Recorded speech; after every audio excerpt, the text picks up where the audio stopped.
Okay, miscellaneous problem para sa ating plane and solid geometry. Okay. Now, if you notice, ang plane and solid geometry, this is formula dependent. So, wala tayong shortcut dito, most likely. Pero may mga diskarte pa rin. Okay, turuan ko kayo ng diskarte sa ibang item. For example, problem number 1. Two 20 cm diameter circles are placed so that the circumference of each just touches the center of the other. What is the area common to each other? So you have two circles na ang diameter nila parehas 20 cm. And then yung circumference ng bawat isa, tatamaan yung center. Ang tinatanong yung common area. So it requires visualization. So ang given is diameter na 20 cm. So if you get the radius, that should be 10 cm. Try to imagine yung dalawang circle na yung circumference tatama sa kanya-kanyang center. And then this is area na tinatanong. Okay, yan yung area na being asked. So try to imagine triangles. Okay, pag kinonnect natin yan, that is simply the radius. Okay, connect natin to dito, still radius yan. Okay, from here hanggang dito, still radius. And then, pag kinuha natin yung part na to, okay, ang nakikita ko na lang, dalawang segment. Okay, na merong theta dito. So, by imagination, ang area common na tinatanong is area ng dalawang segment na na-form. So, area common is 2 multiply ng area ng segment. Okay, binigay na yung formula ng segment. Yan yung area ng sector minus area ng triangle. Ang area ng sector, para madaling matandaan, pi r squared. Multiply lang ng theta over 360. Ito yung pinaka-shortcut natin. Ito naman yung area ng triangle. 1/2 r squared sine theta. So, from the given, yung radius, ay masasolve agad. Kasi given yung diameter na 20 cm, obviously yung radius 10. So, may malalagay ka ditong data. So, ang kulang lang para makuha yung area ng segment is simply the angle. So, dito papasok yung ating practice. Sana nakikita nyo yung triangle na to. So, isolate ko yung triangle na yan. Okay, so this must be theta over 2. Okay, kasi yung isang buong theta, andi dito. Okay. And then, kalahati lang yung kailangan mo, kaya naging theta over 2. Okay, so ito yung buong theta. Okay, kalahati lang yung kailangan natin, kaya theta over 2. Tapos, this must be 10 cm. Ito, from here hanggang dito, ito yan. And then, since kalahati lang yung kailangan, ang ilalagay mo na lang dito, 5 cm.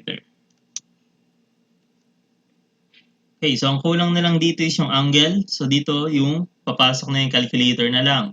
So ang meron tayo is adjacent tsaka hypotenuse. Pwedeng mag-cosine. So cosine, okay, this is our angle, x over 2. So this is the unknown, the total angle, divide ko ng 2. Okay, is equivalent sa SOHCA adjacent over the hypotenuse. Okay, shift solve, makuha natin yung sagot. So shift solve, okay, solve natin yung angle. So lumalabas yung angle dito is 120 degrees. Okay, so this is 120. So meron na akong radius and yung angle na kailangan, makukuha na natin yung area common. So, express our calculator. So, this must be pi. Ang radius natin, 10 squared. Okay.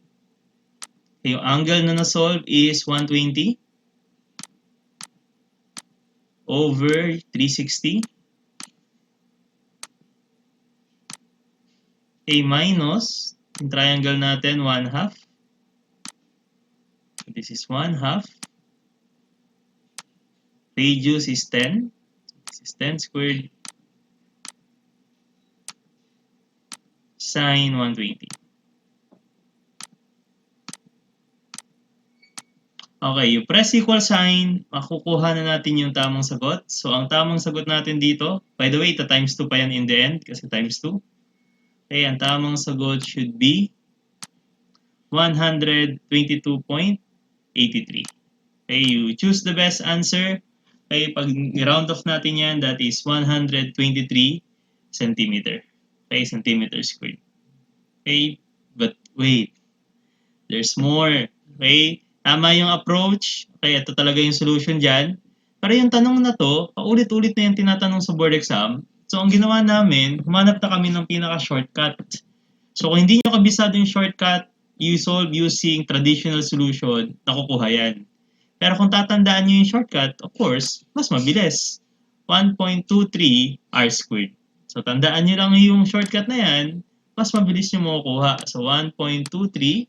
So, gagamitin lang yung formula na to para sa area common dun sa dalawang bilog na tatama sa kanya-kanyang center. So, kung maaalala nyo yan, mas mabilis nakukuha yung sagot. Okay, so this is another way of solving. Pero I'm recommending, still, memorize nyo pa rin yung basic. Eh, lalo na sa plane and solid geometry. Yung topic na yan, sobrang solvable yan, kaya lang, formula dependent. So, paano mag-memorize ng formula?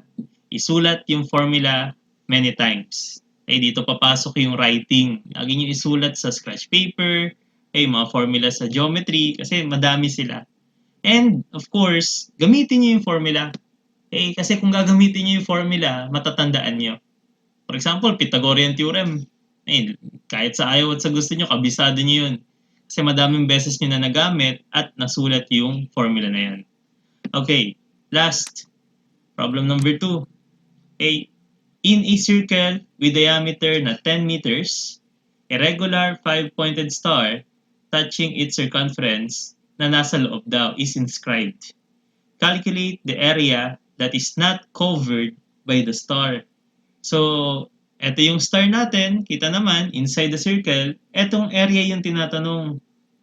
Now, mathematically speaking, ang hirap sagutan nito technically speaking, nasusolve.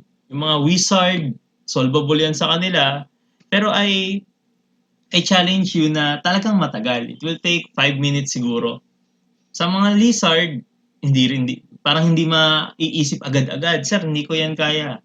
No, ganito gawin natin diskarte. Ang area not covered is equivalent sa area ng circle minus area ng star. Yung area ng circle, madali lang, pi r squared. Ang problema mo, yung area ng star. Sir, paano ba nakukuha yung area ng star? So, hindi ko napapakita yung long solution kasi napakatagal. Okay? Ang tandaan nyo na lang yung shortcut. Kanina, 1.1 or 1.23 r squared. Ngayon naman, pag area ng star, 1.123 r squared. So, kabisaduhin yung mga shortcut kasi definitely, sobrang bilis pag alam yung mga formula. So, still, formula dependent. So, pakita ko na yung sagot. So, you have area ng bilog, pi. So, radius ang kailangan ko. So, divide ko to ng 2. So, magiging 5 na lang yan. So, magiging 5 squared. Okay, minus. Okay, ang shortcut ng area ng star is 1.123. So, 1.123. So, radius yung kailangan. So, i-divide mo to ng 2. Kaya magiging 5. 5 squared. Okay, so sobrang iksi na siya simply because kinabisado natin yung mga derived formula. So again, plane and solid geometry, formula dependent. So the correct answer is 50.46. So best answer yung nasa choices, 50.48. So maging masipag, tsatsagain nyo talaga yung plane and solid geometry. Many students ayaw ng topic na yan sa board exam, pero sa mga masisipag, napakalaking bagay ng topic na to. So, pasipagan lang dito. Kaya nating mag-memorize, tiyagain lang. Hey, we have enough time. Huwag sana tayong ma-overwhelm kasi, of course, every day may bagong topic. So, you take one day at a time. So, that's it. Have a good day. God bless.